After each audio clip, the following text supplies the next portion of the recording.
Welcome everyone to another episode of Indie Hangout. I am Neumatix. You may know me over on YouTube, or you can catch me over on Twitch if you add an extra X at the end. I am, of course, joined by my amazing co-hosts, Kronos and Maz. What's up, guys? How's it going, everybody? Kronos here. You can find me streaming on YouTube and Twitch at OSOK Kronos. What's going on, guys? Maz from Maztech Gaming. Maztech Gaming over on YouTube and Maztech_Gaming on Twitch. And of course, Maz, this is a very exciting episode. You want to let our listeners know why? Yeah, this is a milestone episode for us because when we first came out with Indie Hangout, the idea was to get into indie games and to have conversations with developers. And great news, we're going to start that today. Of course, I'm talking about Patrick from Socrates Labs, the developer for Ruffy and the Riverside. Patrick, welcome to Indie Hangout. And was curious, tell us a little bit about Ruffy and the Riverside. Hey, Mass, so thanks for having me. Glad to be here, and thanks for giving me the opportunity to talk about our game. We've been working 7 years on it now, and it's a hand-drawn game. We've been drawing 7 years on it, and it's a platformer adventure. So you will have to save the world, and you have a very nice long storyline.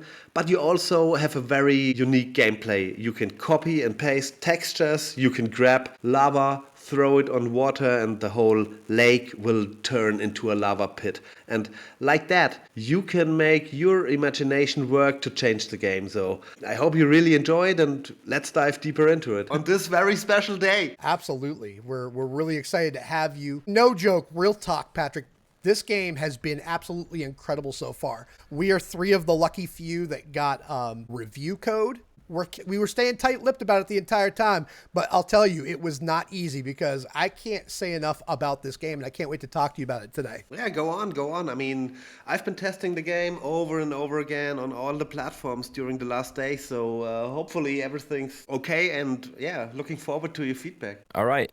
So, we'll start it off right away. We'll get into some questions here. Maybe a little bit about your indie journey with your team background. So, over at Socrates Labs, how did a bunch of artists end up becoming game studio devs? Yeah, we did so much video game art. We were painting video game sceneries. Then we did installations. We built some robots and did movies that looked like video games, but in fact had some, political messages, but they looked like Super Mario and stuff. Then we did art shows about video games and even wrote books about games, but we never did the main thing, a game. And when I heard, hey, there is this new game engine called Unity, that was about 8 years ago, or maybe 9 even, I started to do some stuff with Unity. And then, when we had the idea of texture swapping, then we thought, okay, that might be a cool game. Let's go for it. And then we started doing it. That is awesome. I didn't know there was so much else all behind it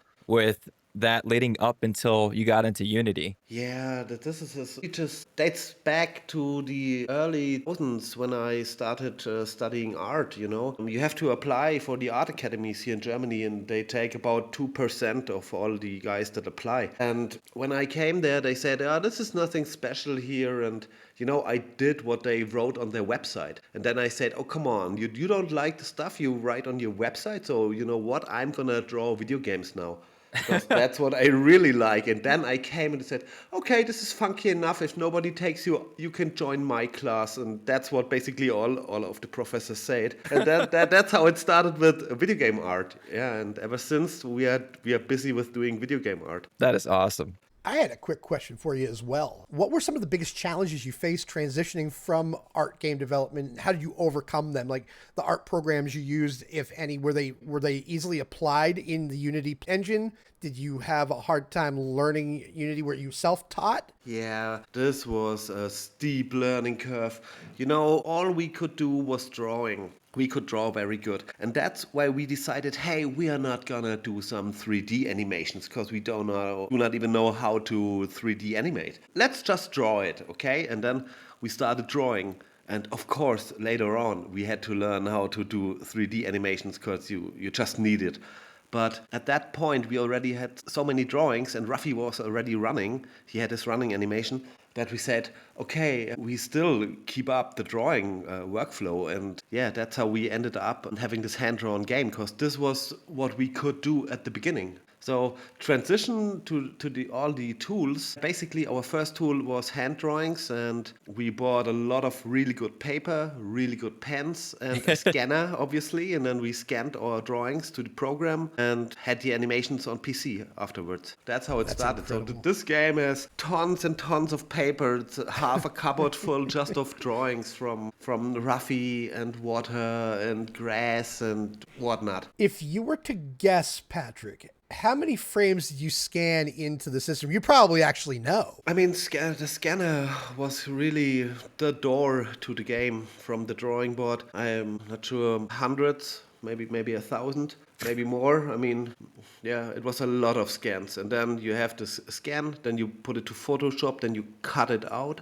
and then you lay it each frame on top of each other. Then you press play, and then you see now he's moving. Does it look good? And do I need another drawing? It was a very slow workflow, but we didn't care, you know.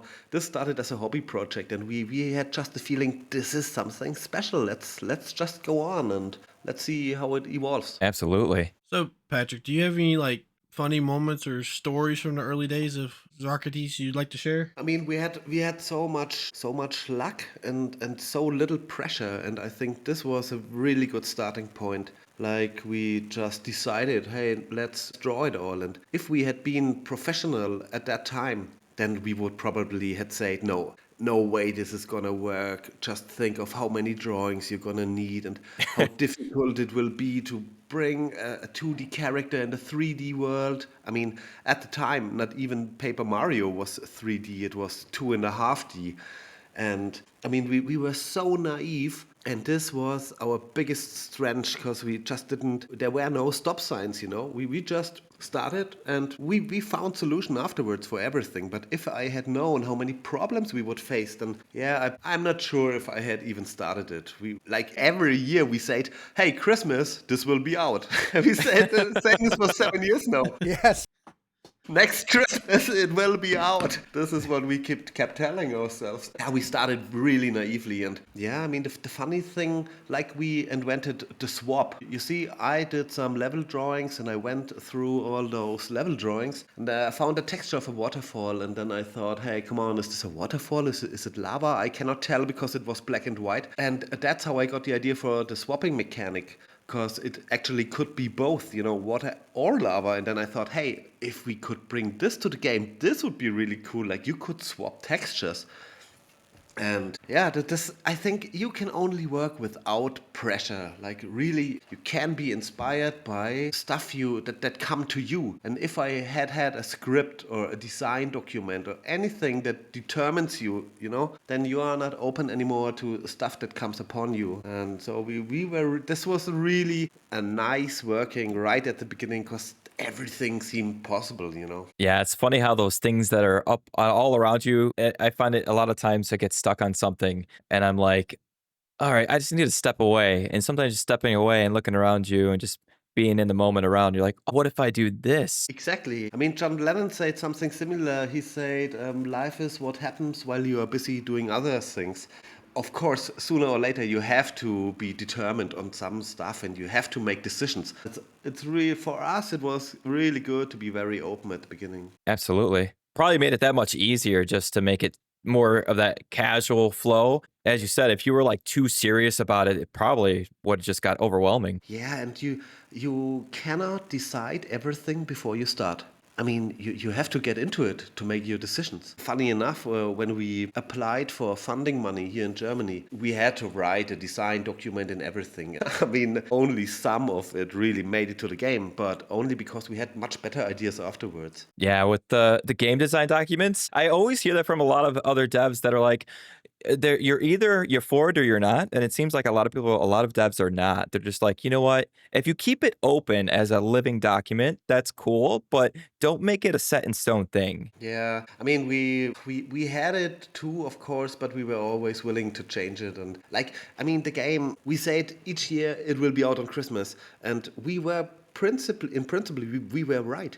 But then we decided, hey, this is another great idea. Let's put it into the game. Like Ruffy should go into walls and he should be able to manipulate those wall riddles from the outside. Or Ruffy needs a companion. It would be much better if he had just a companion. And yeah, okay, what does the companion do? He could carry him. And okay, what does this mean for our level design? Now he can jump way farther because he can be carried, and yeah, that's why it took 7 years. But I think now we hit a point where it's dense enough, it's full enough, it has a good variety of stuff you can do, it has a deep story, so everything beyond that should go to a sequel. And yeah, I'm happy that this Christmas really it's out. Actually, it is out today. Legit. Yeah, done. Yeah. Yep. Got a question, miss? Yeah, absolutely. So the game has got this awesome retro N64 vibe. I kind of mentioned it in some posts on X and some of my videos. Kind of like the Banjo-Kazooie, Mario 64, Paper Mario, which you mentioned as well.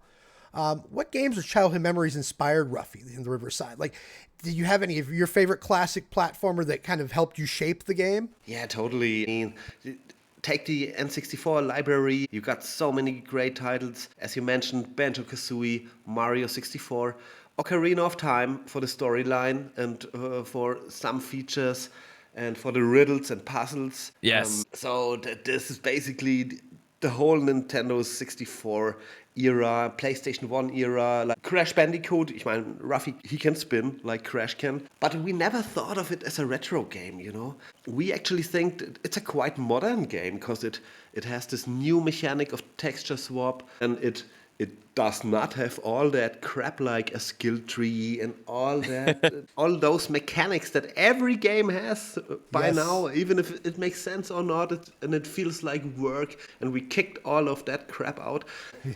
Maybe this the N64 vibes is merely the aesthetics. Like, it looks a little low poly, it looks very colorful. Then of course the characters look like from a cartoon, which has some retro appeal as well. But we never said, hey, we want it to be retro. It's just like we grew up with all that N64 stuff, and maybe that's why it looks like it looks. I definitely agree with you on that. And the nice thing is, given my age, I'm kind of dating myself. That's kind of like where I grew up. And so it kind of evokes some nostalgic feelings, but you're absolutely right. This has some fresh ideas. And I'll be honest with you, I think the story is an outlier. What I've noticed and picked up on is that it's a very layered story. Very, very layered. As in, every area that you go into is its own pretty much episode. It's a standalone story, and it all ties into the big story. So really good job on that. And yeah, it's definitely a modern look. It's a unique mechanic, the swap mechanic.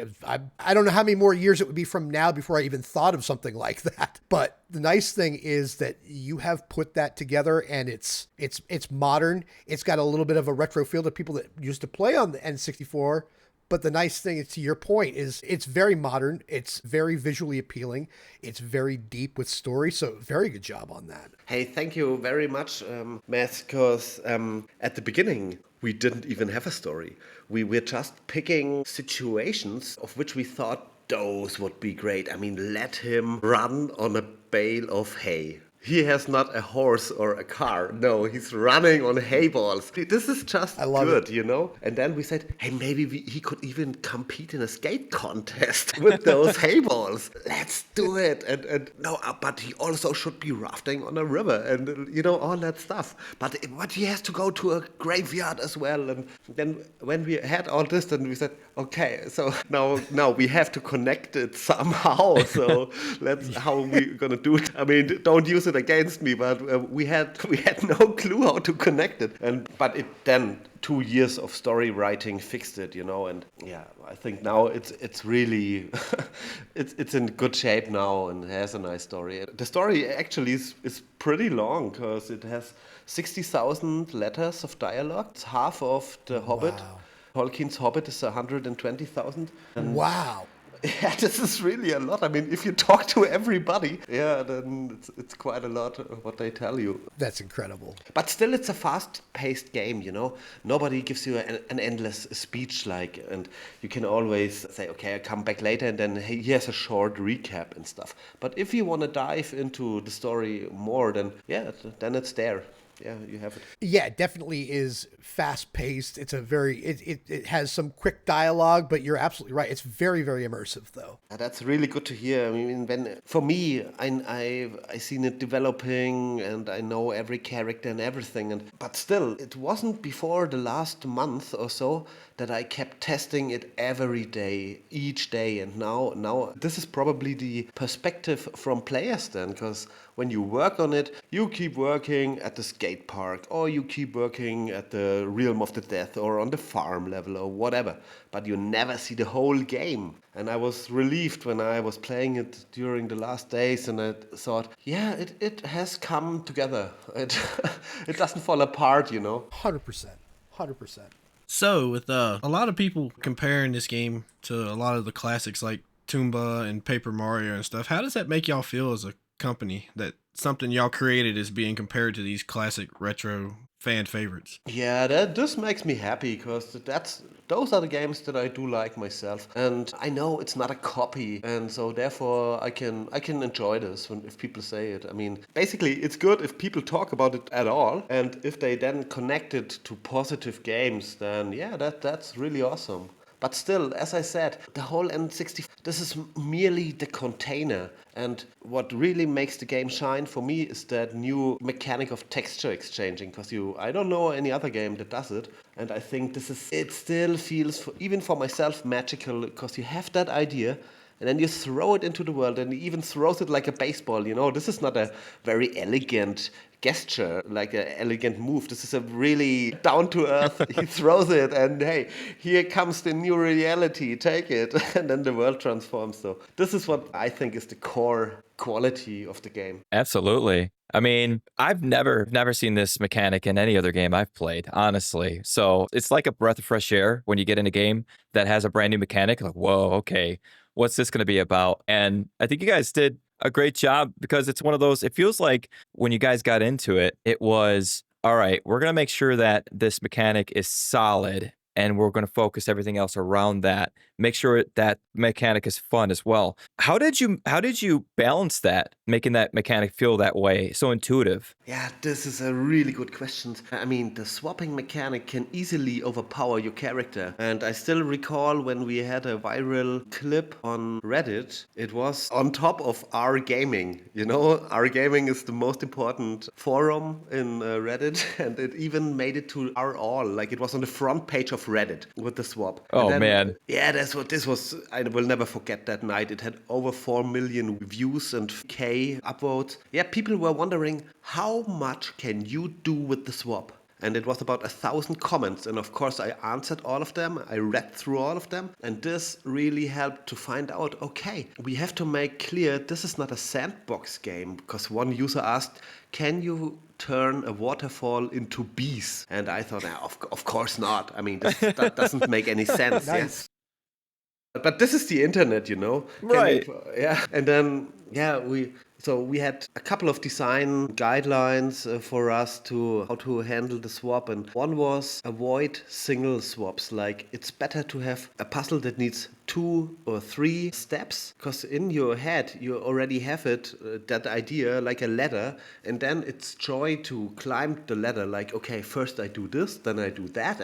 It's still like I imagined it. Then I do the last one, and then yeah, I have done it, you know. And not just, okay, let's just try this one. Oh, it solved it. Like, okay, I didn't even know, and then it's over already. And this was one principle, and the other was pretty basic. Like, fluid stuff can mostly only change fluid stuff, hard stuff only hard stuff, numbers only numbers, colors only colors, and you cannot throw. I mean, you even can grab a number like at number 2 and throw it on a worm, and then he will grow up twice in size. So you take a 3 and throw it to the worm, and he gets triple his size. I mean, sometimes you can do stuff like that, but in general, people will understand the swap very easily, but it's hard to explain beforehand. And Right. yeah.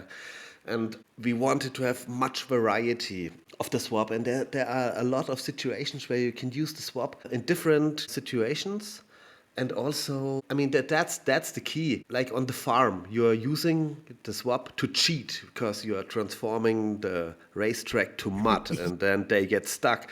Or at the skate park in the halftime break, you can go to the scoreboard and you exchange just the numbers, and set the score of your opponents to 0 and you're giving yourself like 90,909 and and this is just that's the situations where the game isn't all about the swap, but the swap is still the tool to play the game. Yeah, I love that. I love that you brought that up, Patrick, because we were talking about that before you came on the show. And it was like, you get rewarded for cheating in this, but at the same time, it's how creative can you be? And that is the dynamic of that swap system, right?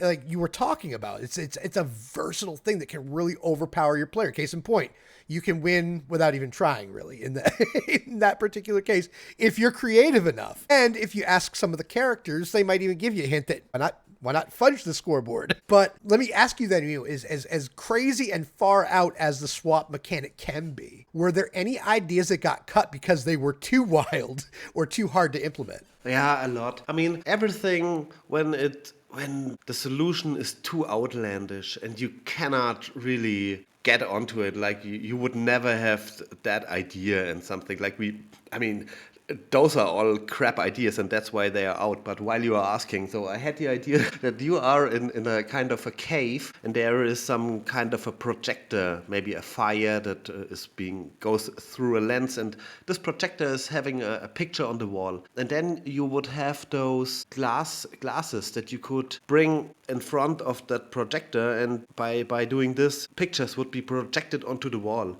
And by manipulating those glasses, you could have different pictures on the wall. And, while I'm describing it, I see this was way too complicated. And so that's the stuff we really kicked out. Oh, yeah.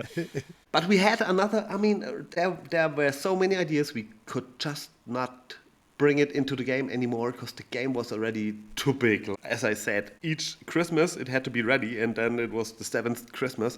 And we had to make a cut, but we did have a really cool level, and it might come in the sequel if we do one. You were in like a little wagon. I don't know how you call it, but all those gold mines with a little like a little railroad going through a gold mine, and you were sitting in one of those wagons, and then at high speed and going through loopings and all that stuff, you could scan and apply arrows, and those arrows would determine if you're racing to the right track or the left track, and you would make your way through the gold mine jungle.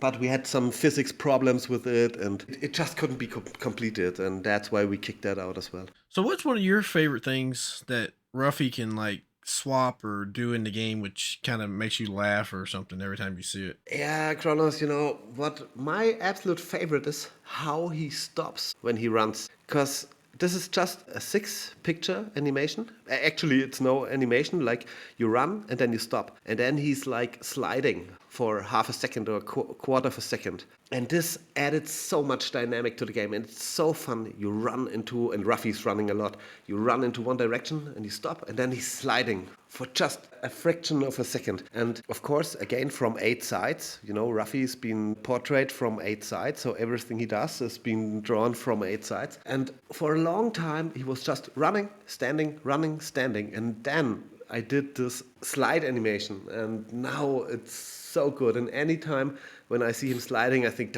this just improved the whole game so much. So Kronos, I really focus on those little things that bring joy for the complete game. Like not a specific puzzle or a specific episode or something, but this is the best thing. If you find such stuff that really improves the whole game, then that's the most valuable stuff you can find. Yeah, I noticed when you're in the half pipe, if you land while you're doing a trick, he turns black and white. That's he almost failed the trick, that was something that I thought was pretty impressive. Yeah, when you mess up, yes, then he gets black and white, yes. And there's just recently we made in another sound effect, like when he starts running, and now there comes something like brut, brrrt. It sounds like a little motorcycle or a cat that goes like brrr, brrr. And it's a very nice sound, a very energetic sound, and I really now see myself starting to run over and over again. Not running the whole time, but starting again and again, because then he goes always like brrrt, brrrt, brrrt. And this is just, I mean, this really improves the game, and it can be so easy.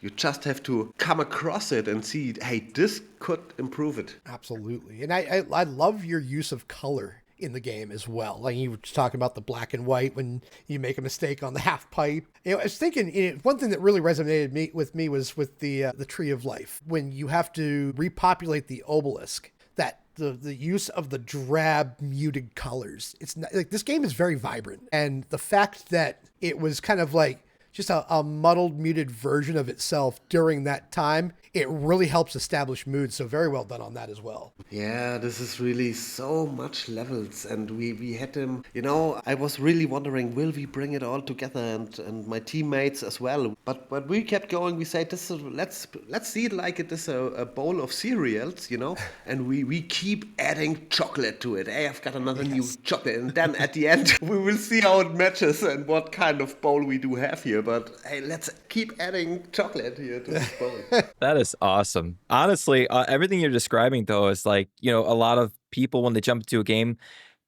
or a dev, playing their game through, you're feeling it out. You got that game feel for it. You're like, how does it feel? It feels so much better having this in it. Those little quality of life things that just complete it. Yeah, okay, yep, that's what it needed. Yeah, and there's so much, and this is a joyful process, also a very frightening process, because you always have the feeling, I might have missed some, but on the other hand, you keep finding some.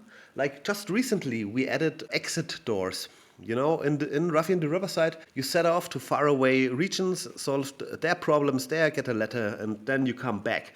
But maybe this is just too much for you, and you want to go back to the overworld and do some side quests and stuff. And that's why we decided, hey, we are inserting now exit doors, so players can at any time decide, okay, I will go on with this later, but now I just want to go back to town and level up my cape or whatever. And this is a quality of life thing, and I'm really glad we added this, and this was just a month ago. Yeah, that's awesome. It's one of those too. I had another question for you, kind of following up with the art and everything. And it's like, how was the process blending 2D with 3D? Because I could only imagine how difficult that was, because it doesn't seem like it'd be a very intuitive thing. And also, was it hard keeping your art consistent across such a massive project? Yes, absolutely. Especially, I start with your second question, consistency. Okay. Yeah, we overworked it many times. Like, this is the 4th version of Ruffy. And actually, Ruffy at the beginning was an enemy. The game was a first-person walking simulator. You were just walking at a riverside, and the game was called Riverside because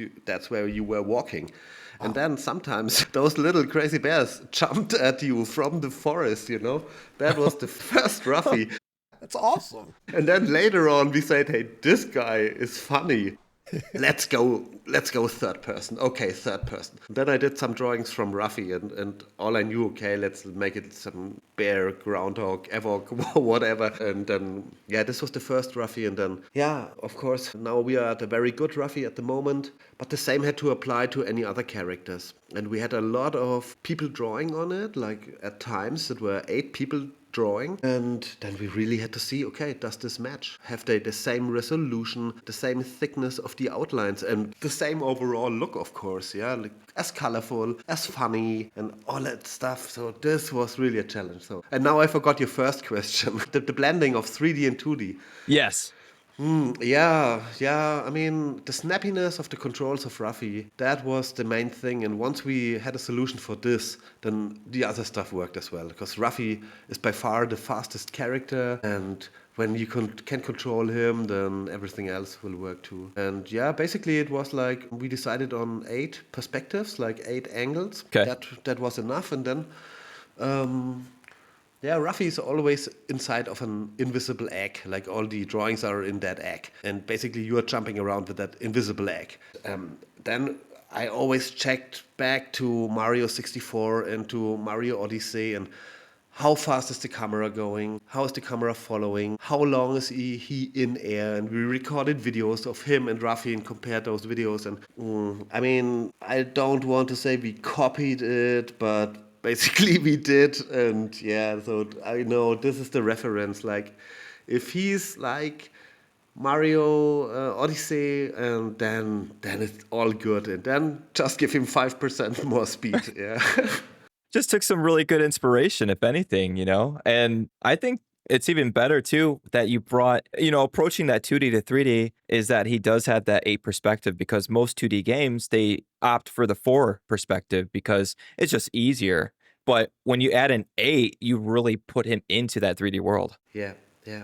Yeah, absolutely. I mean, this was the right choice, but it also meant that we had to do even more drawings. Yeah. But by the way, some can be mirrored, you know. Walking to the right side is basically just a mirrored version of walking to the left side. But you cannot mirror like when he's approaching you or running away from you. That cannot be mirrored. But 3 Right. could actually be mirrored. So it's actually 5 perspectives for everything he does that we had to draw. Awesome. It's incredible. Yeah, it's really incredible. So this is so, I mean, if I had known what this project would challenge us, I'm not sure if I had even started it, but I'm glad we did. I'm really glad we were so naive when we started, because yeah, really, this is the biggest strength you can have if you have no fear, just ideas, and really, this is a really good starting point. So did y'all have any like character designs or like textures that you were like surprised that it turned out really well, or like ones that you didn't want to put into the game once you seen how they look? Yeah, a lot were ugly, and a lot. But what do you do? I mean, then you draw it again. You draw it again over and over again. Some look good from the start, and at one point you have 100 of really good drawings, and then you see, okay, this is basically the style of our game.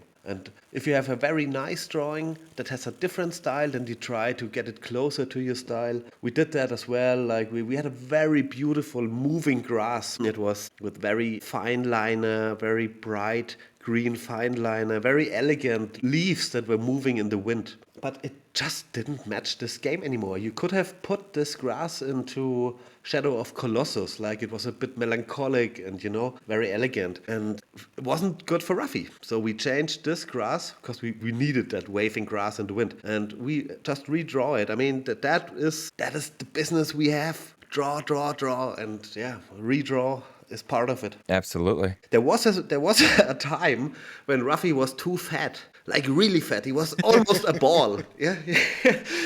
At that time, we had an intern, and she was very good at drawing, especially on the movement, you know?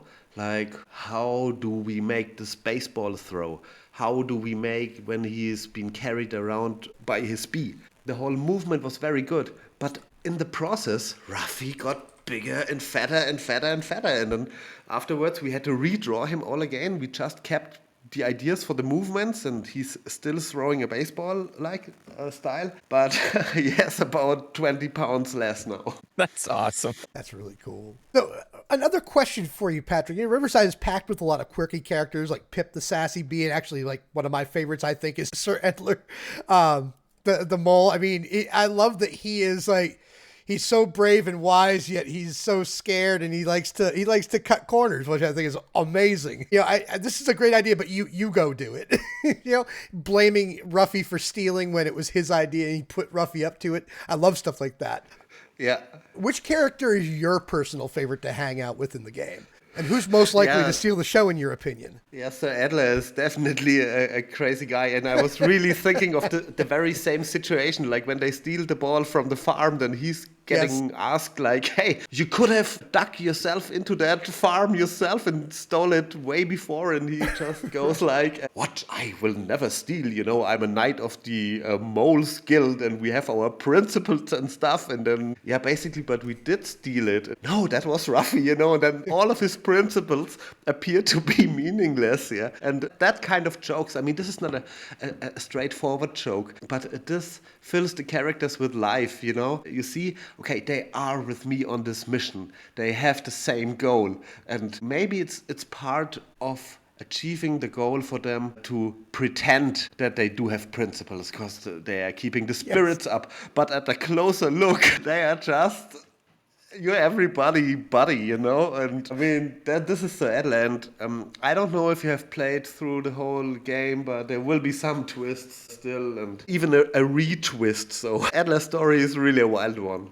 It really is. It's like he's been my favorite character so far, and I'm glad that you kind of that was the outlier for you because the farm stealing the hay ball was like it's kind of like, well, you know, he knew it was his idea, but he's like, well, Ruffy stole it. That's like that got me. Adler has so many funny moments. Like one is when, let me think, before they go to the graveyard, he tries to calm down Pip and says, "Hey, the realm of the dead, it's not that bad after all. I've even been digging some graves myself and good old times." And you know, like this, I mean, it's a perfect match for a mole to dig a grave. But to go as far and say, "Hey, this were good old times when I still was digging graves," you know, and I'm still laughing myself. I mean, I'm not sure when I wrote this dialogue, but I did write some when I had Corona, and maybe this is one of them. I don't know.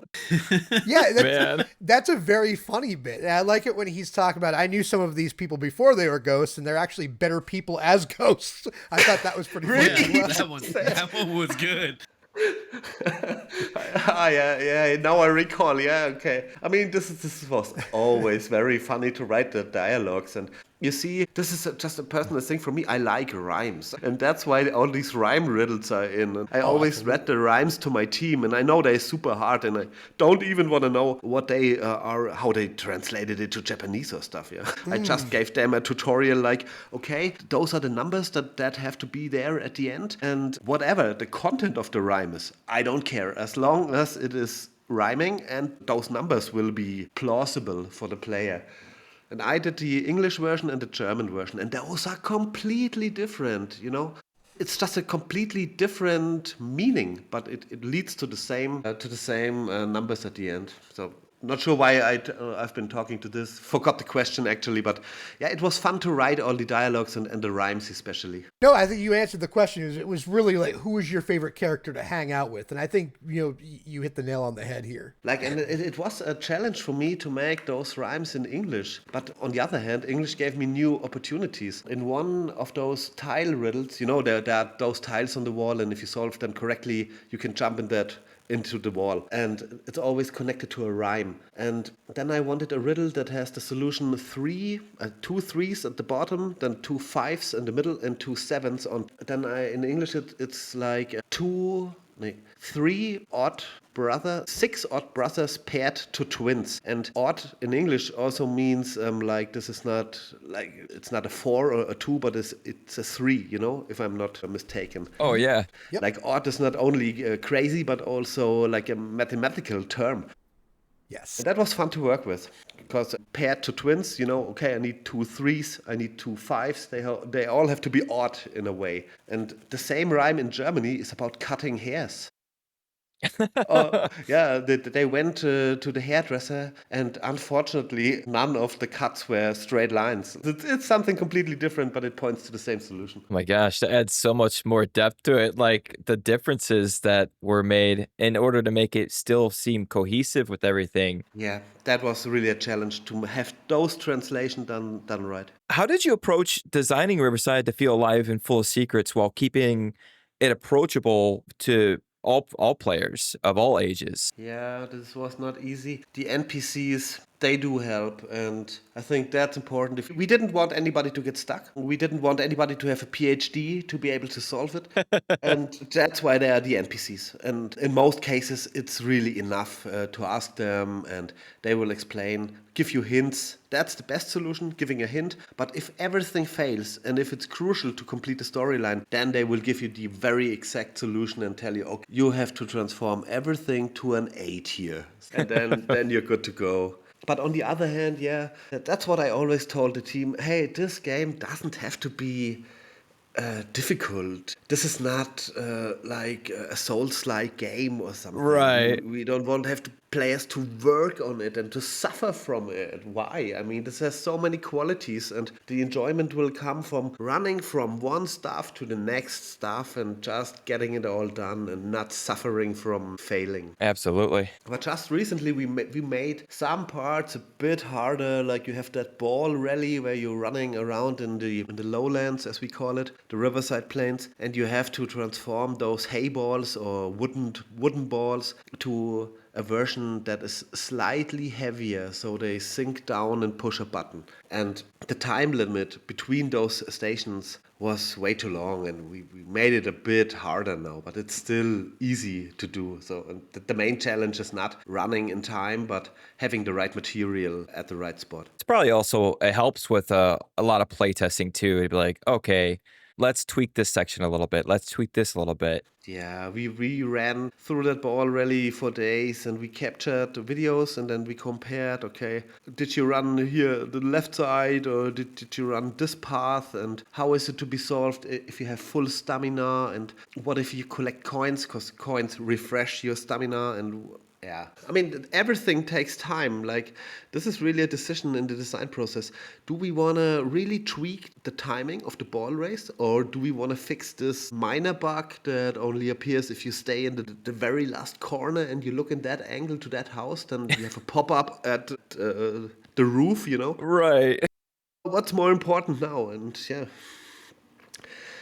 You cannot have it all. Like, making a video game is like building a house, and you can always wonder, like, is this wall good enough? Do I need another picture here? How is the door handle? And you know, there are a trillion things. You can keep working for decades, and sometimes you have to say, this is it. That's our game. Yeah. Yeah. It's good. It's done. So, if you could choose to live in one of the regions of Riverside, which one would you pick, and what would you be doing in there? Okay, then I'm waiting for the bar patch. As soon as we have a bar, I'll probably live there. Yeah, not sure. Maybe in town, maybe there's a lot going on. Recently, I was checking the trophies. And one trophy is that you level up all your capes to the maximum. This meant I had to spend 60 runs at the gambling booth. I was always going to the rave and say, yeah, I want to spin the wheels, and then cling, cling, cling, cling. Nobody saw that coming, and your cape improved, and did that 60 times. But that was okay. So probably somewhere in town. Very nice laid out area, so I can agree with that one. It's the most cozy for sure. Yeah. And it was really hard to give it meaning throughout the whole game. Like, it shouldn't feel dead. And now, as we have changed how many rewards you get. Now you get rewards for the butterflies and the Itoi and the dreamstones and stuff. So you really have a reason to go back and spend money in town. This, you know, balancing the economy of the game really brings life to the town level. Yeah. And everything is in a way connected. Like, why do we even have coins? I mean, that decision was very easy, but the problem started later. I mean, it's very obvious. Players love to collect coins. Okay? Oh, yeah. So we made a little cool Ruffy coin and placed it around. And hey, this is fun. Collecting coins, this is just fun. And it's also a hint, like, if there is coins going back there, then maybe I should follow that coin. But what do you do with that coin? And then it turned out, okay, he has to buy stuff. Yeah, maybe he could buy different capes. Okay, let's give him capes. But what do those capes do? Yeah, maybe he could run faster or longer. Okay, yeah, maybe. But then he should be able to run, right? Because he wasn't even able to run. And so the running is basically a consequence of our decision. We want to have coins. So this is you see how connected everything is. Like, just putting coins in there brought us to the feature that Ruffy could run because he could level up his running. It all ties in. That's awesome. Nice. So your team delayed the release from Q1 2025 to June 26th, obviously today, 2025, to ensure it launched on everything simultaneously without issue. What went into that decision, and how did it help you make Ruffy the Riverside the best it could be? Yeah, this was not the first delay. This was only the first delay that the public witnessed. But as I said, we thought we could have been done with it way earlier. And yeah, if you ask me about the last decision, this was basically adding more quality of life stuff, like the exit doors, like balancing the difficulty of the quests and adding some more sound effects, making smoother transitions, also optimize the performance and be able to do some proper marketing, be able to really test it on all platforms, because if you have a decent PlayStation build, then you might have a problem on Switch or on Xbox. Some bugs only occur on Xbox and you have to take care on all of it. Yeah, we didn't want to release a game that's half playable and had to be patched extremely. There are still minor things in the game, like I mentioned, a roof could pop on if you're standing in a certain area and look in a very straight angle or something like that. But that's okay for me. But other stuff I wanted to fix, and that's why we delayed it. Yeah, it makes complete sense. Absolutely. Our publisher was not too happy about it, but I mean, I was able to convince them that this is for the quality of the game, and this is way more important than just to have a date. Like, I mean, what's a date? You can still say, and people will still be happy. I mean, in the future, it will be okay for everybody, and they will have a better game. So I think it was the right decision to take this 3 more months to make it an even better game. Agreed. Yeah. Agreed. So, how has working with a publisher, being like a small indie studio, how has that helped shape what Ruffy became and like the final stretch of development? That was really important for us because, with the publisher, we had the opportunity to translate it in 6 more languages. And also we could bring it to Xbox and PlayStation. And this is really amazing. Like, this is our first game, and I would never have guessed that we would bring it to all consoles and PC. And yeah, this is only possible if you have like a publisher who does funding as well. And with those funds, we were able to bring it to all consoles. That is awesome. It just makes my head spin thinking about trying to release a game on multiple platforms. So having that help there is so important. Yeah, and you see, the publisher also was hiring third parties, like a porting studio. So we worked very closely with them. In fact, we did all the improvements, and then they made the builds, and we tested it on our dev kits. But they had the experience, Yeah. We were basically in charge of doing what they tell us, but without having them tell us what to do. I mean, they really did some magic here, like really optimizing it, and this is so super fast now. And I would never have guessed that it would run so smoothly. And we really pulled every trick here with the porting. And you see, if I might say one more sentence about the porting, there are quite a number of techniques you can use for optimizing the performance. But unfortunately, with Ruffy, only a handful could be taken, because with the swap, the world is never static, and most of the optimizing this is a static world. Each tree is just like the tree next to it. But in our game, each tree could be water, could be lava, it could be a stone tree or an iron tree and everything. And Oh, we had yeah. and this is why that's why many games look the same all over the place, because for the sake of optimization, it's good if those assets are all the same, and you can bake the shadows. The shadow doesn't really come from the tree. It's already in the texture on the ground, because the tree will never change, sun will never change, so you can't tell the difference. Yeah. But in our game, if you turn a tree to iron, it will lose all its leaves, and so it should have a completely different shadow. So we couldn't bake the shadow to the ground. I think you get the main point. Like, optimizing with such a dynamic core mechanic as the swap was very difficult, but still we found solutions. And I know this is very technical, but that's a thing I'm really proud of, that we made it run on all consoles, even though some of the techniques couldn't even be used. Oh, that's is really good insight. That's awesome. I mean, Love not awesome technical. that all of it could be used, but still the intricacies of it all. Yeah, it was really, and we didn't want to make cuts to the quality, but we really pulled every trick. Like, everything Ruffy sees exists, but the very next thing, just outside, right from his eye, it disappears. So the world really is like a cylinder in front of him. Everything behind you is gone the way you're not looking there. But Yeah. also you have to make sure that when you turn very fast, it's there again. So yeah. Right. Absolutely.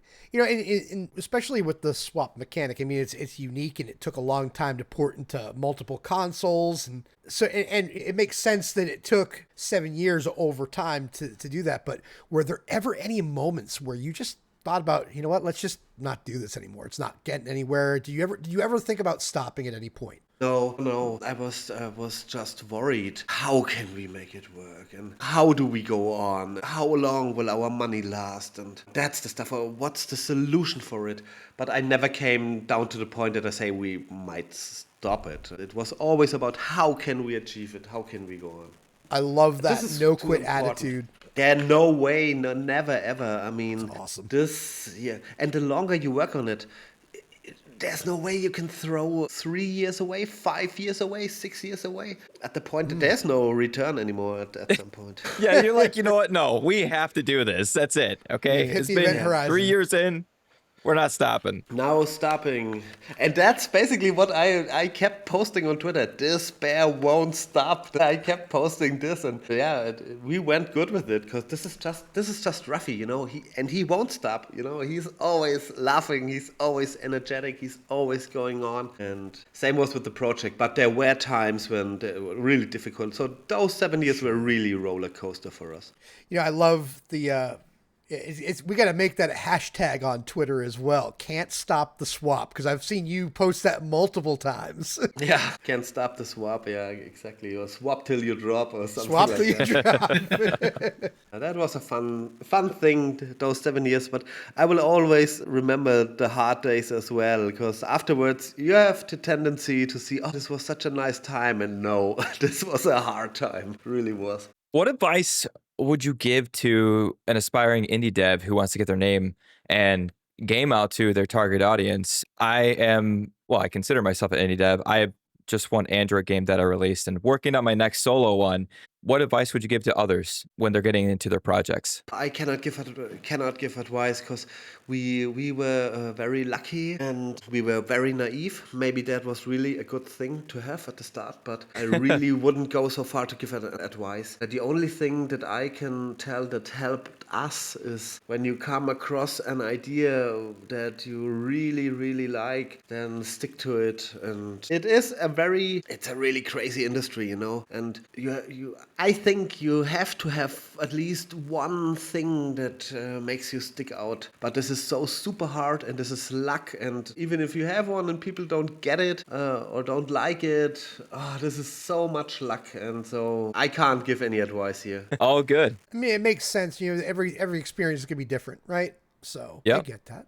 But another question I might have then is, if some developers may be unsure or scared of working with a publisher, what would you or can you give indie devs, you know, thinking of going with a publisher, any advice? Yeah, this is really super tough. So you have to look behind all that marketing blah blah, because every publisher will tell you, we will take care of your stuff, and you can focus on the development side, and you have to see it black on white on paper. Like, will you be doing the porting? Who will be doing it? What is your approach to marketing? How much budget is here for marketing? Everything really has to be nailed down, and we were lucky enough we could choose between publishers.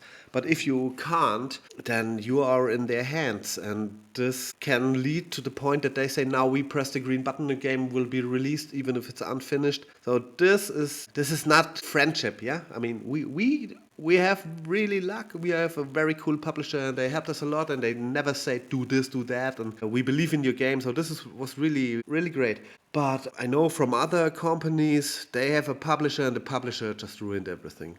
So this can happen as well. Yeah, I've heard of some horror stories from people, from devs, that you even see it too when it almost seems like were they rushed with this game? For other games, obviously I'm saying, but it's so good to know that you were obviously with a good publisher to help you with the things you needed help with to get everything out to willing to work with you, I should say. Yeah, they're really cool. You know, they actually are new to it as well. They are a film company. They do films for Netflix and stuff, and they do films with Nicolas Cage and stuff like that. And they're completely new to game publishing.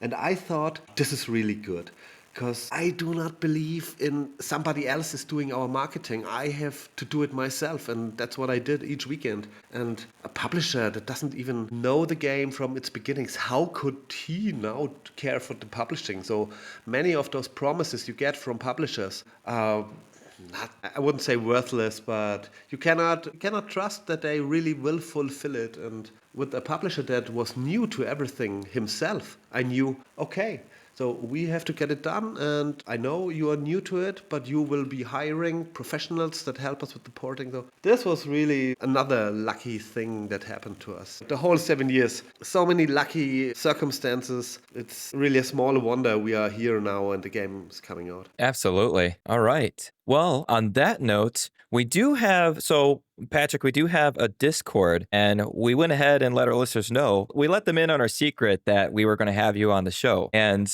we had a couple of them ask some questions, if you don't mind us reading some off for you. Yeah, sure. All right. So, and absolutely anyone who's listening to this as well, if you wouldn't mind joining a Discord to get on some awesome stuff like this and answering some questions or asking some questions, then do so in the About section. There'll be a link you could join and join another conversation. So we do have a question from one of our listeners, Yemi. He wanted to ask, were there any other names floating around for the main character? Or was Ruffy the first choice? Of course, it was not the first choice. You keep writing down names, and I wanted it from the start. I wanted it to be a rough guy, so Ruffy wasn't that far away from the start, but there was also Rascal or Randy or something like that. Also, it had to fit into the name. I wanted like Da and the Riverside. Like there wasn't Benedict too long, and the Riverside. It wouldn't sound good, so it had to be two, I don't know how you call it, but like only two, Ruffy. And also my son is called Raphael, so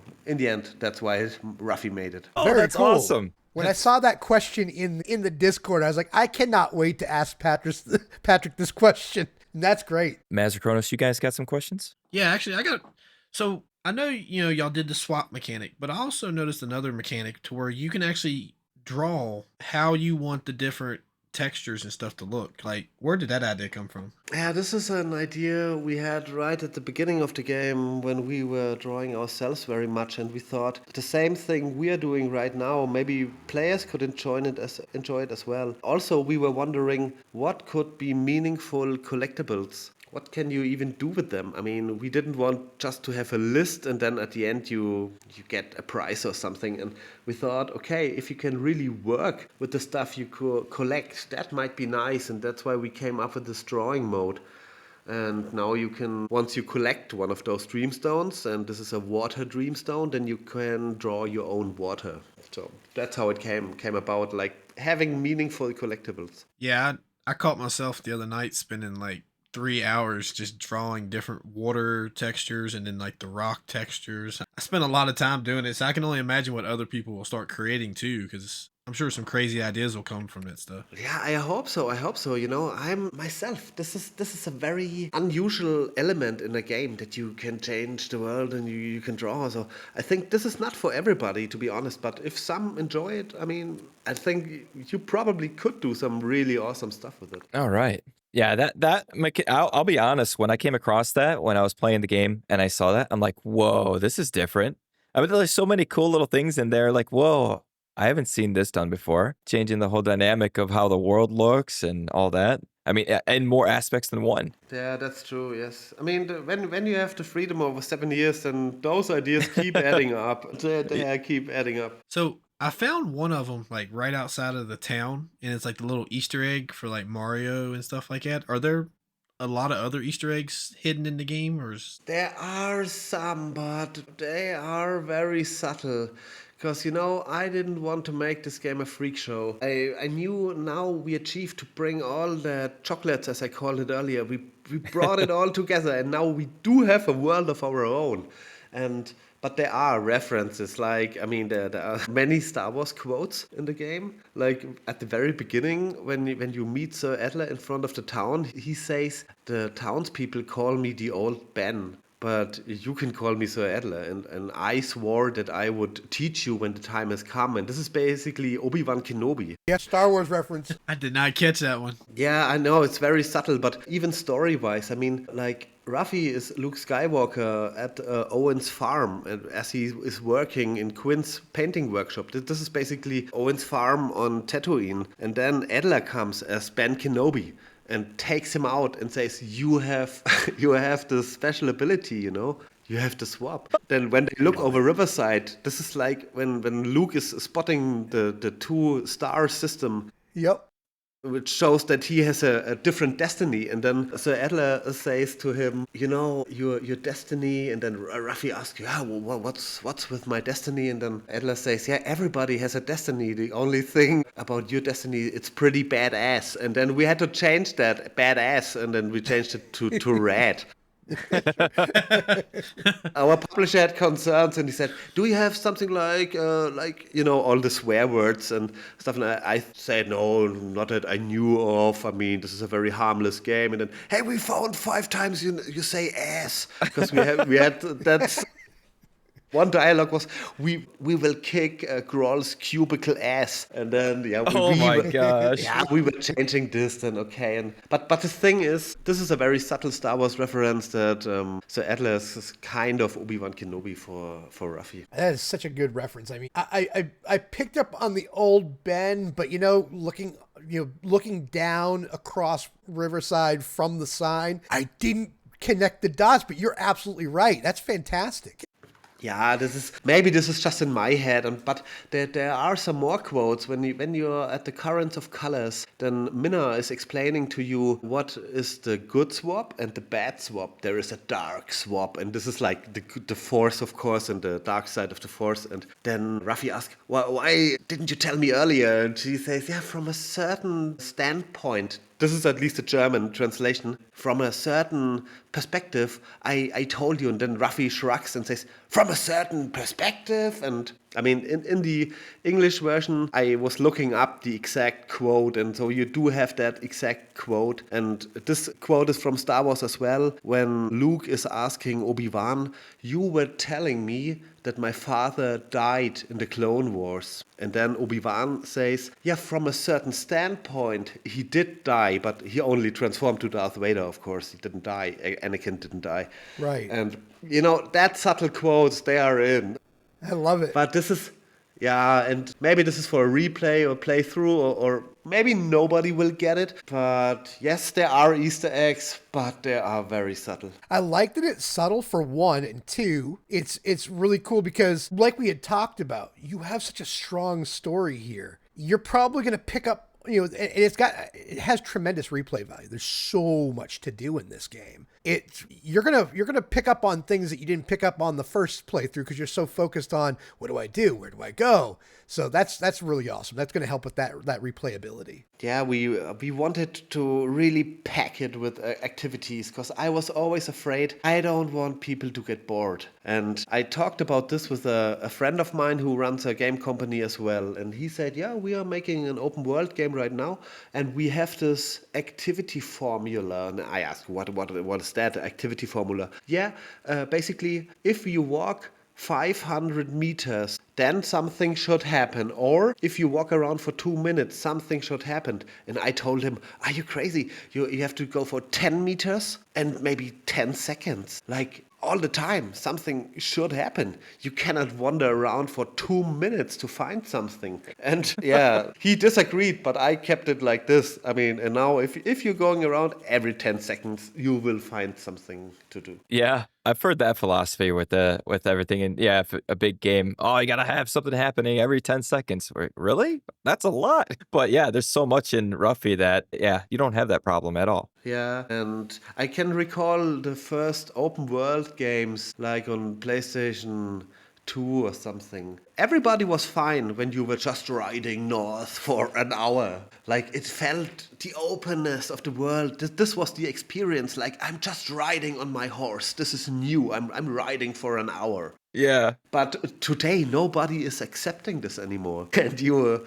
cannot do that stuff anymore. This is wasting players' time. And so I said, hey, really fast-paced. Ruffy's very snappy. We put stuff on every corner. And we even did design some side quests in a way that you cannot complete it. They cannot be completed at once. So you have to collect another letter. Then you have to come back, and then you can enter the next stage, like the snake board, where you have to align the boards in the correct position so it forms the visual representation of a snake. This can only be done once, and you have to collect a new letter, and then the snake board open again. You can do it again. We try to have the overworld.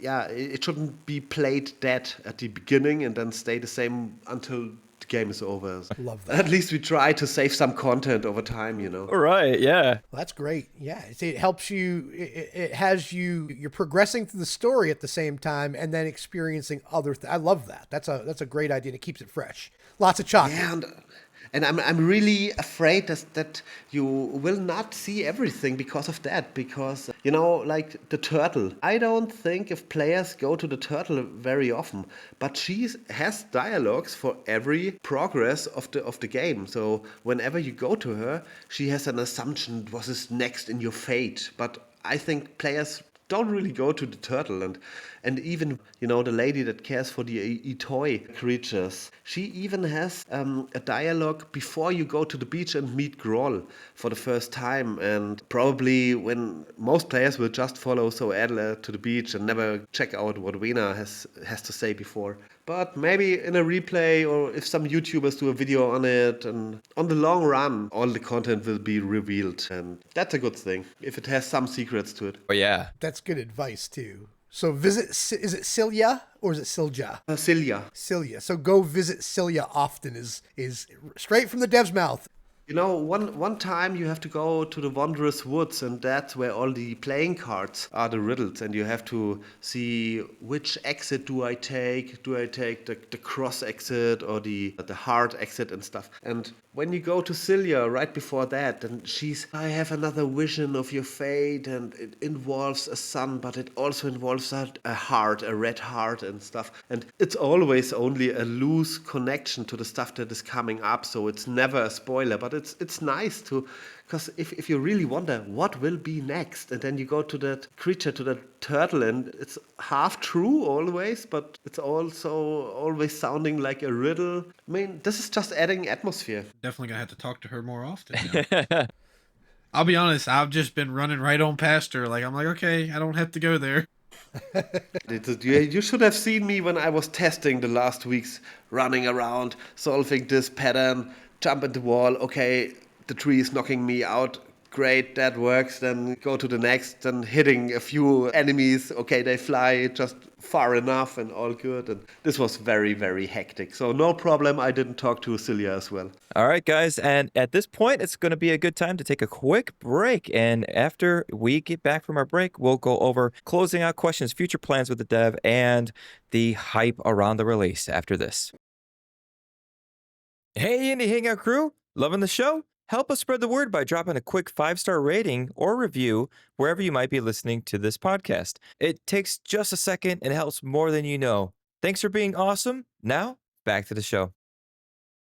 When you were talking about, early on, this is a walking sim and the bears are the bad guy. Ruffy's the bad guy and he's cool and he's funny. Let's make him the protagonist. So with Groll, what was your inspiration behind that? What made you decide he's going to be a cube? What kind of inspiration did you pull to have such a malevolent being in this game? You see, with Groll, many spoilers are connected with Groll.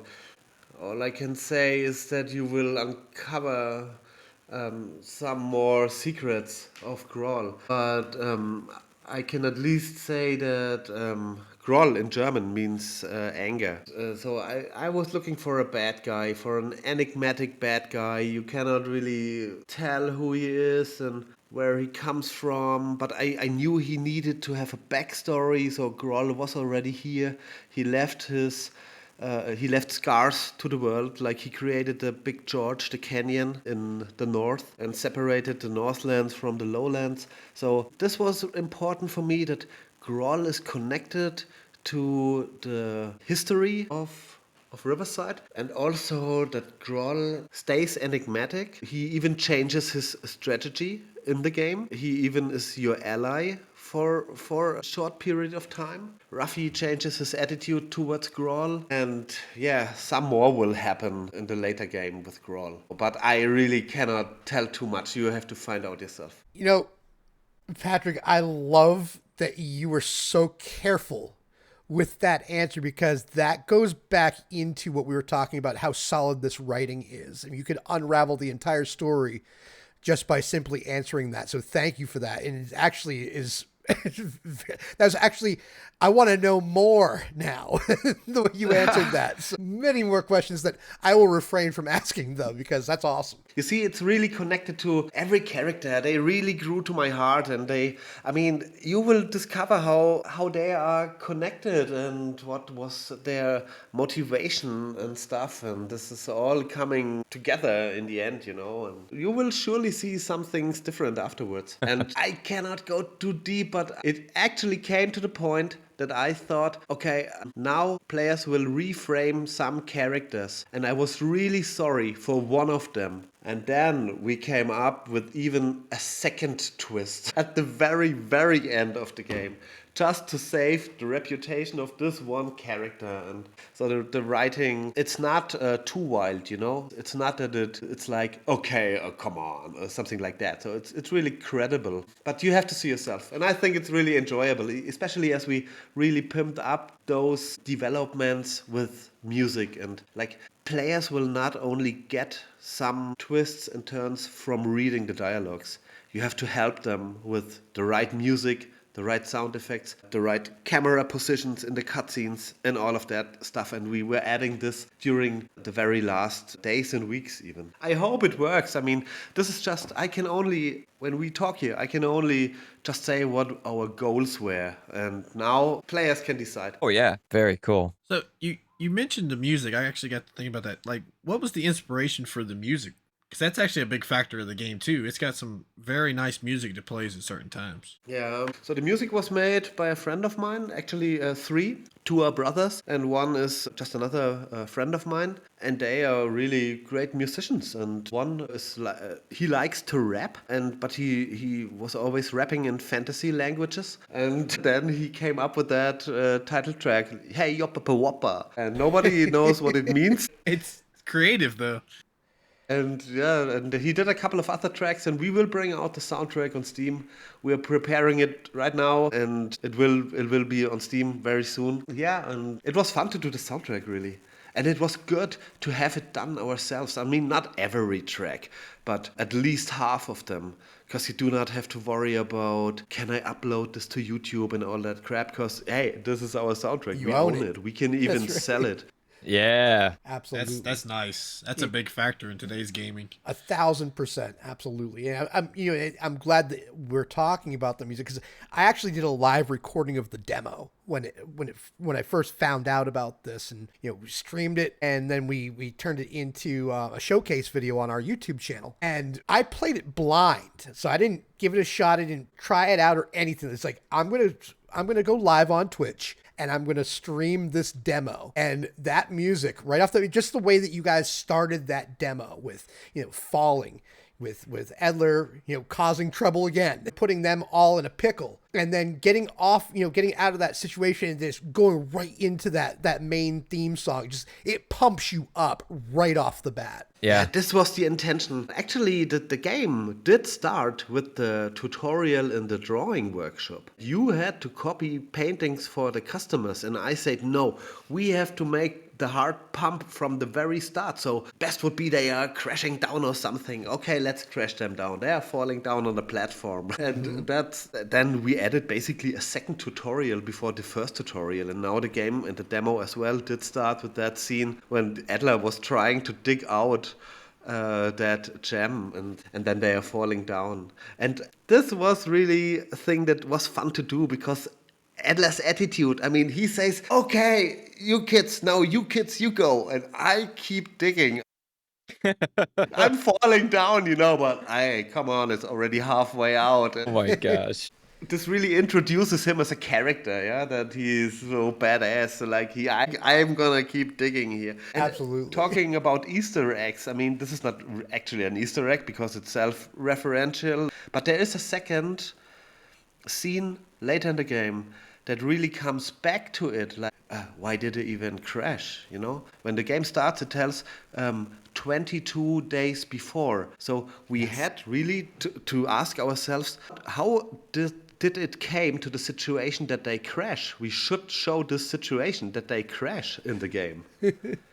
And we found a very funny solution for it. I love that. Yeah, and I think that your decision to start with that, it's after the game, at the beginning. It's like after everything is completed, this situation is, I think that was a great way to start this off, because I was like immediately sold. And I got to say here, in one of our podcasts here, one of our episodes, I said, this game called Ruffy and the Riverside coming out. I saw the trailer, not necessarily something I'd play. I can't believe how wrong I was, especially with that beginning right there is like, dude, what am I getting myself into? So that was a great start. Good decision. Yeah, it was really funny. And that beginning really sets everything up to not only like get the player pumped, but that curiosity, like, wait, how did they get to that point? Yeah. And we really felt the obligation to explain how did they came in that situation. And because we said it was earlier, it was later. We had to pick it up in the game, and this was maybe half a year or a year ago. We really had no solution at all for it. Because I cannot spoil it here, but be surprised. This is a really funny thing then afterwards, and you even get a trophy for it. Nice. Awesome. I do like my achievements, that's for sure. All right. A couple last questions here. With Ruffy and the Riverside launching today, June 26th, across multiple platforms, what's next for you guys? Are you already dreaming up new ideas, or are you focused on seeing how players vibe with Riverside first? Those two, and having a break, and refocusing. Ruffy and the Riverside too. Yeah, awesome. I really want to do it. We do have a couple of ideas already, but I do not trust them right now, because I want to hear to players' feedback. What did really work very well, and how can we still improve? How to go on with the swap, how to go on with the storyline, what more characters can we have? Could Ruffy have new abilities? This is all open and I have no idea. But of course I would love to do a second part, because now we have it all, the whole lore, all characters. Ruffy 1, we started with just a white paper, literally drawing something on a paper, and now we have all that stuff. And I would really love to have more like action stuff. I could imagine Ruffy competing in a surf contest, or to Star Wars 3 when they are heading over this wood moon on those hover bikes. This is just a glimpse of an idea, and I don't know if it's a fit, but I would love to experience Ruffy in such situations. Like, the Endor, the wood moon Endor, when they are riding against the stormtroopers through the forest, and then the stormtroopers crash against the trees. I don't know, but there's a lot to experience, and it will be another journey. One thing, though, is for sure for me. I will take time again to develop it. So, because this really proved the right way. I will never make a deal like, okay, second game in 2 years or something. This will not happen. So, at least at the moment, I think it would be perfect to have 4 years, 5 years to make it really right, really worthy. That's actually a really good point. And thinking about your idea, like the Endor type idea, it's funny, just kind of like a sidebar here, that I've heard from some people that people are like, well, what is Ruffy? Well, we know that Ruffy's a bear. It says it in the game. You've said it. But a lot of people are asking, is he like an Ewok? So it's really funny that you bring up Endor. Do you hear that as well? Yeah, many people think he's an Ewok, and they are not so wrong about it. He looks a bit like an Ewok, yeah? But on the other hand, some people didn't even recognize its mouth and thought he had a red nose. So, what is he? I don't know. When people ask me, is he a bear? Then I say, yeah, he claims to be a bear. But his uncle is a groundhog, so I don't know. He can be anything, I love that. I think it's funny, when there's no description. Like in Street Fighter, okay, Ryu is 6 foot tall, and Jewel, because of his hair, is a few inch taller, and all that crap. No, it is being mentioned Ruffy's age, but if you don't read very closely, you don't even know how old he is and all that stuff. I don't think this is important. The more there's to your imagination, the better. Agreed. Oh, I love that. I'm sorry. Oh, go ahead. Oh, I was just going to say, I agree with you on that. And I think that swap mechanic, to your point, really helps that imagination run wild, because you can try different combinations. They might not all work,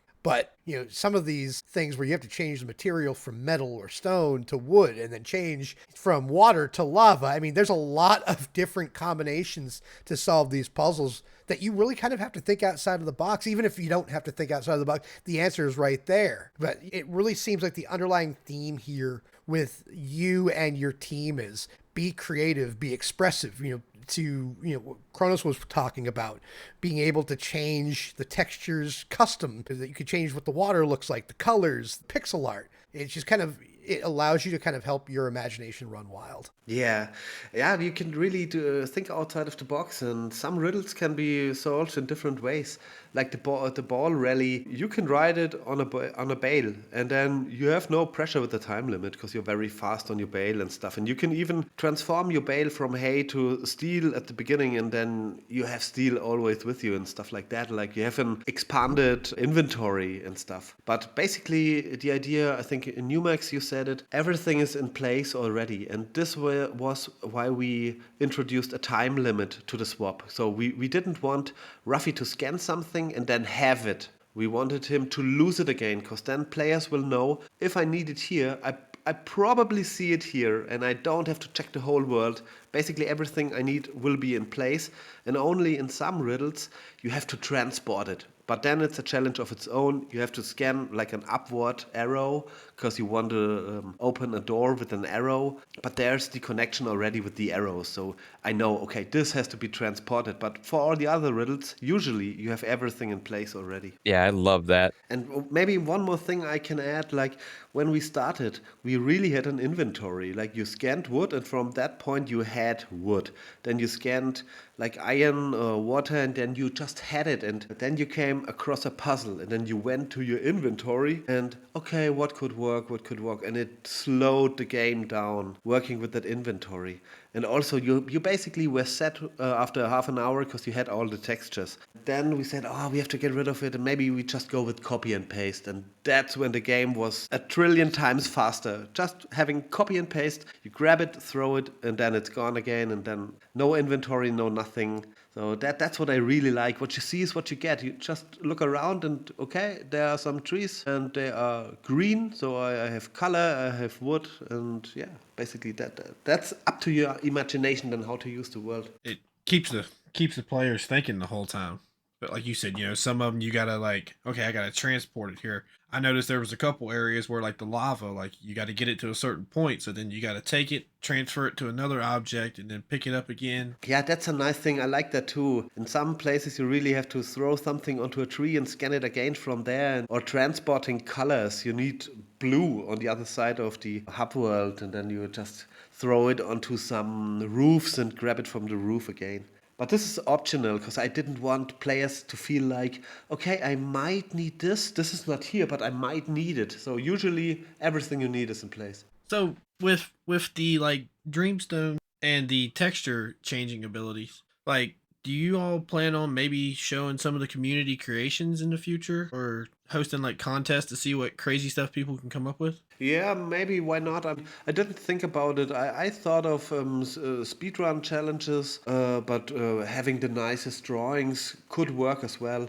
Actually, so I didn't really think about anything after the release, so because we were really working up to this day and make it happen. Let's see what the community does with it, and then I can decide. I mean, I'm really looking forward to guides, strategy guides, or solution guides, or walkthroughs, or whatever you call it. I was asked by our PR guy if I could do a complete PDF document with a walkthrough, and I said I have no time for that now. I have to do out now trailers, I have to test and develop, and I cannot care for what influencers get stuck, so that's just not possible for me.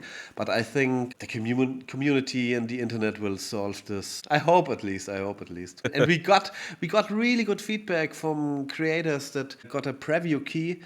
They kept turning back to me and said, hey, I'm stuck here. How do I solve this? And did you think about this and that? And I mean, they were really deep in the game. And I think once they stream it and show it, then you go like we did when we were stuck at Ocarina of Time. So how do I solve the puzzle here in the water temple? And yeah, maybe they do the same with how I don't know how to turn day to night on the farm level, because this is really a bit hard, I have to admit. But yeah, let's hope the internet will explain this and I don't have to do it all by myself. I will say, I was telling Maz and them earlier, I am working on something like that. I'm like, I just want to go through and find out how to do every single thing. That way, if I ever decide to, I can be like, hey, this is how you collect all the Itoi. Yeah, that would be cool. Do Do it, please do it. Oh man, this was really hard because, some content creators ask me, do you have a map with all the locations of the toy? And I just say to my team, oh crap, where did we hide those? I have no idea where they all are because, I mean, some were hidden 3 years ago. There's 30 locations and now there are 30, but I cannot recall where they are, and the Dream Stones and all the Adler Stones, Legendary Stones and whatnot is to be collected. All the butterflies, hey, no idea where they are. I really don't know. I will say, I've been having a blast trying to figure out how to get to all this stuff, though, like figuring out how to get to the butterflies or finding the Edler stones and stuff. It's been really fun trying to figure out all those little secrets that lead to those areas. Yeah, the Adler Stones are really special. I hope players will enjoy it, the legendary gems, because Adler has so funny stories, and I was reading all of those stories to my kids to see if they enjoy it. And those stories for the legendary gems, they are filled with many nice ideas. Like Adler is telling about I don't know the English translation, but it's basically a fossil from the Tree of Life. One of the legendary stones is part of the Tree of Life. And then first he explains how moles actually dig tunnels. Like every few meters they have to make a pear-shaped hole in the tunnel, because at that point moles can stand up and give themselves a hug and stuff like that. And all of those details that Adler is revealing when he's talking about the legendary gems, this is really a fun thing, and I hope players will enjoy it. Oh yeah. Where they are, I don't know. I know of 2 locations from 2 legendary stones. But of course, other members of our team, they are checking the run through. They made sure everything can be collected, everything is in place. And so we do know, just me, I don't know. All right. So some closing out questions. We got 2 more for you. That's it. Okay, go on. I mean, I'm really enjoying it. Awesome. Glad to hear. We're enjoying it. Yeah, this has been an experience for sure, Patrick. I'm absolutely loving this conversation. You've been called one of the best platformers of 2025, even before you released, by outlets like Games Radar and PC Gamer. How does it feel, first of all, to get that kind of love? And what do you hope players take away from their time with Ruffy? This is all for me just hypothetical. Like, this is not real for me.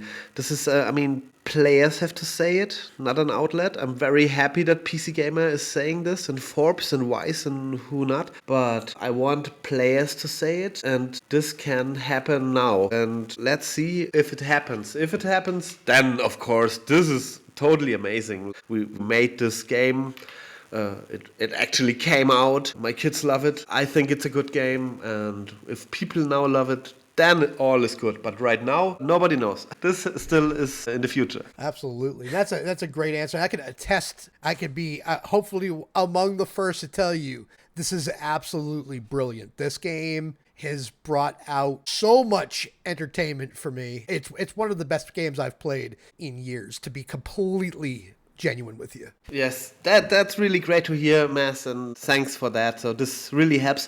I mean, I really have to say, maybe this is the right moment. The feedback from the community and the positive vibes we got on Twitter and stuff, this really helped to push through. I was talking earlier about stepping back was never an option, and we always were looking for a way to go on. And this was mainly possible because we got the feedback that made us go on. And if we had been on our own, then this had been much harder for us to accomplish. So thanks for that, really. This helped us throughout all the years now.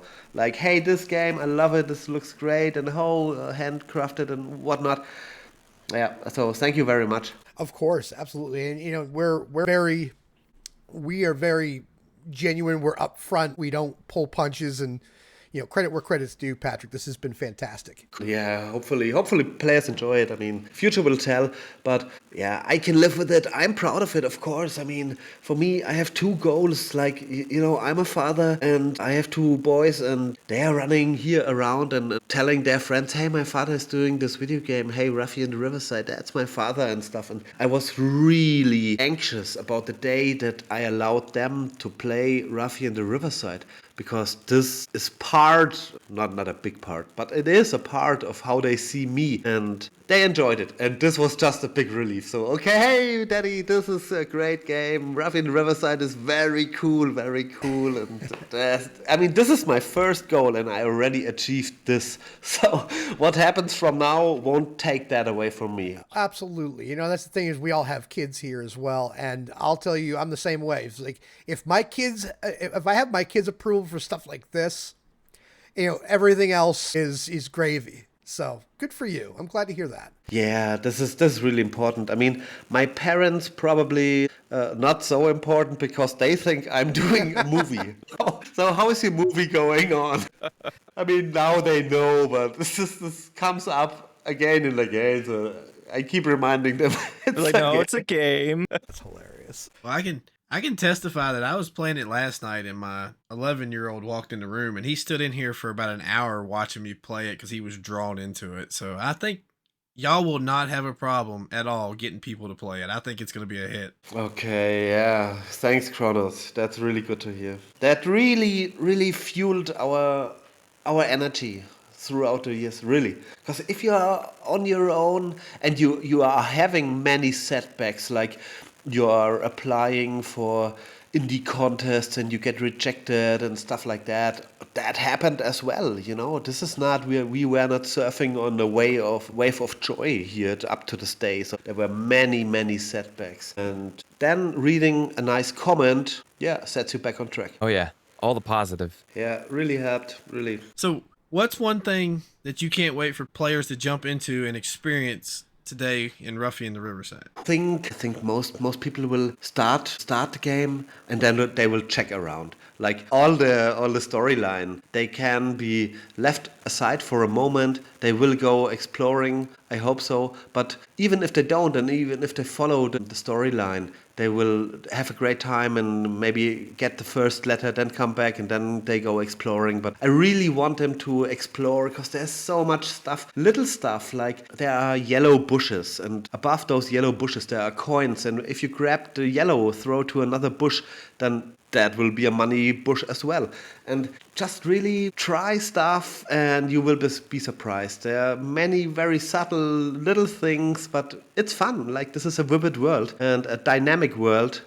Go exploring. I will say, just from what we've talked about this evening, I'm already learning more. I need to go back and check in this game. Yeah. Yeah, that's good to hear. And you can tell how difficult testing was, because there's a lot.